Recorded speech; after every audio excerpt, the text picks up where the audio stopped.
दोस्तों जरा कल्पना कीजिए एक ऐसा वाक्य जिसने दशकों तक भारत की पहचान दुनिया के सामने धीमे सुस्त पीछे छूटे हुए देश के रूप में तय कर दी। और उस वाक्य का नाम था हिंदू वृद्धि दर यानी हिंदू रेट ऑफ ग्रोथ। और आज भारत के प्रधानमंत्री खुले मंच से कह रहे हैं कि यह शब्द सिर्फ अर्थशास्त्र नहीं था बल्कि पूरी सभ्यता को बदनाम करने का औजार था। और अब भारत इस मानसिकता से बाहर निकल रहा है। यह पूरी कहानी, पूरा विवाद और यूपीएससी के लिए ज़बरदस्त कॉन्सेप्ट आज यूपीएससी प्रिपरेशन ओनली चैनल पर आराम से समझते हैं। सबसे पहले साफ साफ हम लोगों को समझ लेना चाहिए हिंदू रेट ऑफ ग्रोथ शब्द किसने दिया। देखिए, ये शब्द 1970 के दशक में अर्थशास्त्री राज कृष्णा ने इस्तेमाल किया था। उन्होंने कहा कि आज़ादी के बाद लगभग 4 दशक तक भारत की जीडीपी ग्रोथ औसतन लगभग 3.5% के आसपास अटकी रहती है, जबकि आबादी तेज़ी से बढ़ रही है। मतलब असली पर कैपिटा ग्रोथ बहुत ही कम थी। क्या था इसका कारण? क्योंकि उस दौर में लाइसेंस राज था। हर निवेश के लिए अनुमति लेनी होती थी, क्लियरेंस, फाइलें, मंत्रालय, सरकार, अर्थव्यवस्था को बहुत ज़्यादा सरकार जो है कंट्रोल कर रही थी और निजी क्षेत्र पर भरोसा लगभग ना के बराबर था। अब ये तो आर्थिक हकीकत थी, लेकिन शब्द क्या चुन लिया गया? Hindu rate of growth. यहीं से विवाद शुरू होता है। सवाल उठता है, क्या धीमी ग्रोथ की वजह हिंदू धर्म था या आर्थिक नीतियाँ, नियोजन मॉडल और प्रशासनिक अक्षमता? क्लासिक तर्क ये दिया गया कि हिंदू शब्द सिर्फ इसलिए जोड़ा गया क्योंकि भारत में बहुसंख्यक हिंदू हैं और यह बताने के लिए कि ये सभ्यता स्वभाव से ही आलसी, भाग्यवादी, संतुष्ट और विकास विरोधी है। यानी आर्थिक बहस के नाम पर पूरे की पूरे सभ्यता की इमेज पर चोट कर दिया गया। अब जरा टाइमलाइन से चलते हैं। देखिए, द्वितीय विश्व युद्ध के बाद जापान, जर्मनी, दक्षिण कोरिया और इन सब जैसा जो भी देश है उन सब का तेज़ी से उभार हुआ, तेज़ी से ये सब उठा। इधर भारत में योजनाबद्ध अर्थव्यवस्था, भारी उद्योग, पब्लिक सेक्टर सब अच्छा ही रहा, लेकिन परिणाम लगातार कम ग्रोथ रेट। इन्हीं नतीजों को व्यंग्यात्मक अंदाज में कह दिया गया हिंदू रेट ऑफ ग्रोथ। देखिए, ये शब्द पश्चिमी थिंक टैंक, विदेशी मीडिया और कई भारतीय इंटेलेक्चुअल्स की जुबान पर चढ़ गया। धीमे विकास का मतलब हिंदू सोच। यहीं से औपनिवेशिक मानसिकता वाला दृष्टिकोण गढ़ा गया या फिर ये सामने आ गया। औपनिवेशिक ताकतें हमेशा ये चाहती थी कि भारतीय अपने आप को कमतर ही माने। वे हमेशा कहें, हम में बुनियादी कमी है, हम मेहनती नहीं हैं, हम खुद आगे नहीं बढ़ सकते, हमें मार्गदर्शन की ज़रूरत है, मॉडल, थियरी सब बाहर से ही चाहिए। हिंदू रेट ऑफ ग्रोथ इस आत्महीनता को और गहरा करने वाला लेबल बन गया। अब जरा जंप लगाते हैं आज के समय पर, जब प्रधानमंत्री नरेंद्र मोदी मंच से कहते हैं कि हिंदू रेट ऑफ ग्रोथ जैसा शब्द पूरी सभ्यता को बदनाम करने के लिए गढ़ा गया। और आज जब भारत दुनिया की सबसे तेज़ी से बढ़ती सबसे बड़ी अर्थव्यवस्था बनने की ओर है, तब कोई इस शब्द का इस्तेमाल नहीं कर रहा। उनका तर्क क्या है? पहले इन चीज़ों को हम लोग समझते हैं। देखिए, उनका पहला तर्क ये है कि उस दौर की धीमी वृद्धि को धर्म से जोड़ना क्या ये सही था? उनके हिसाब से ये बिल्कुल नाइंसाफ़ी थी। दूसरा उनका कहना है कि आज Bharat high growth, relatively low inflation वाला मॉडल दिखा रहा है, ग्लोबल ग्रोथ इंजन बनता जा रहा है। तब कोई हिंदू शब्द क्यों नहीं इस्तेमाल कर रहा, जबकि उस समय जोड़ना सबको याद रहता था। तीसरी बात उन्होंने ये कही है कि हमें गुलाम मानसिकता से बाहर आना होगा, यानी खुद को हमेशा दोषी, कमज़ोर, पिछड़ा मानने की जो आदत है, ये जो मानसिकता है, उसको हम सबको छोड़नी होगी। यूपीएससी के नज़रिए से यहाँ 2 लेयर हैं। एक pure economic growth model, reforms, planning, licence Raj, 1991 का उदारीकरण, पोस्ट रिफॉर्म ग्रोथ। दूसरा नैरेटिव और डिस्कोर्स। देखिए, किसी सभ्यता, धर्म या समाज की छवि को एक शब्द के जरिए फ्रेम कर देना ही एक नैरेटिव है या डिस्कोर्स है। अब जरा शांत दिमाग से देखें, क्या हिंदू रेट ऑफ ग्रोथ शब्द ने एक आर्थिक सच्चाई को कैप्चर किया?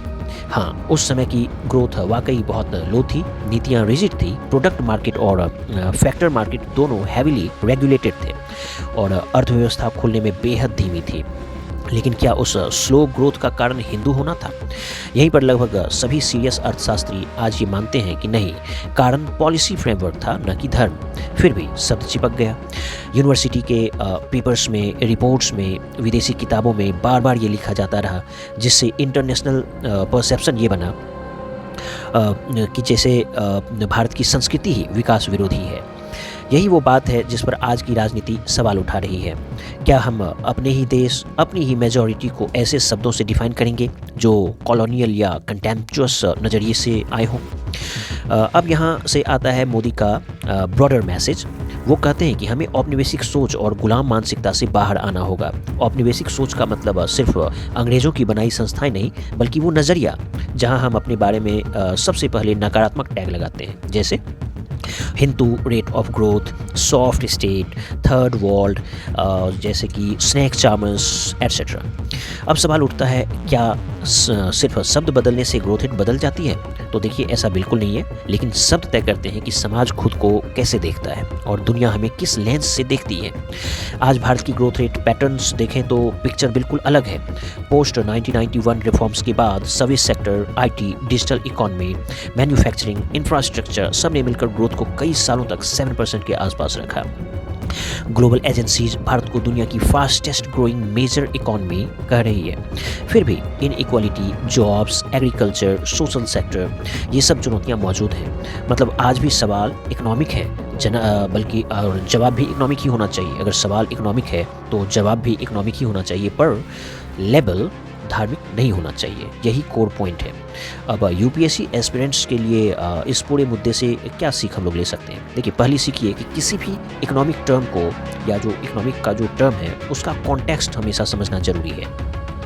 हिंदू रेट ऑफ ग्रोथ समझना है तो Nehruvian socialism, planning era, import substitution, licence Raj और 1991 रिफॉर्म्स सबको देखना पड़ेगा। दूसरी सीख क्या है? डिस्कोर्स हमेशा न्यूट्रल नहीं होता है। कई बार शब्द ऐसे चुने जाते हैं जो किसी समाज की रेस्पेक्ट को चोट पहुंचाते हैं। और तीसरी सीख ये है कि आज जब भारत खुद को हाई ग्रोथ, कॉन्फिडेंट इकोनॉमी के रूप में प्रोजेक्ट कर रहा है, तब नैरेटिव फाइट भी चल रहा होता है साथ साथ। पुराने लेबल बनाम नया आत्मविश्वास। अब अगर आप मेंस के जीएस पेपर में या निबंध में इस टॉपिक पर लिख रहे हो तो बैलेंस्ड नज़रिया बहुत ही ज़्यादा ज़रूरी है। एक तरफ आप ये लिखेंगे कि हिंदू रेट ऑफ ग्रोथ ने उस दौर की पॉलिसी फेलियर्स को शार्पली हाईलाइट किया।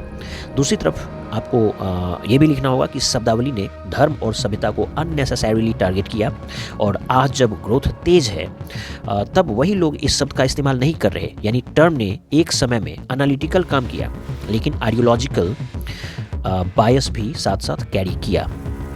यही वो संतुलन है जो यूपीएससी प्रिपरेशन ओनली चैनल हमेशा आपके लिए लाने की कोशिश करता है। न ज़्यादा भावनात्मक, न सिर्फ ठंडी इकोनॉमिक टर्मिनोलॉजी, बल्कि दोनों के बीच वह जगह जहां से आपको फैक्ट्स भी मिले और एनालिसिस भी और एग्जाम ओरिएंटेड लैंग्वेज भी मिल जाए। अब अंत में जल्दी से कुछ की फैक्ट्स दोबारा दोहराते हैं ताकि याद पक्का हो जाए। हिंदू रेट ऑफ ग्रोथ शब्द राज कृष्णा नाम के भारतीय अर्थशास्त्री ने 1970 के दशक में इस्तेमाल किया था, जब भारत की ग्रोथ लगभग 3.5% के आसपास अटकी हुई थी। ये शब्द उस दौर की स्लो ग्रोथ और हैवी स्टेट कंट्रोल इकोनॉमी की आलोचना के लिए इस्तेमाल हुआ, लेकिन हिंदू शब्द को भी इनडायरेक्टली लेजी और ग्रोथ अवर्स दिखाने लगा। आज भारत दुनिया की फास्टेस्ट ग्रोइंग मेजर इकोनॉमी में गिना जा रहा है, फिर भी कोई current analyst Hindu rate of growth शब्द नहीं उपयोग करता। यही पॉइंट आज की राजनीति हाईलाइट कर रही है।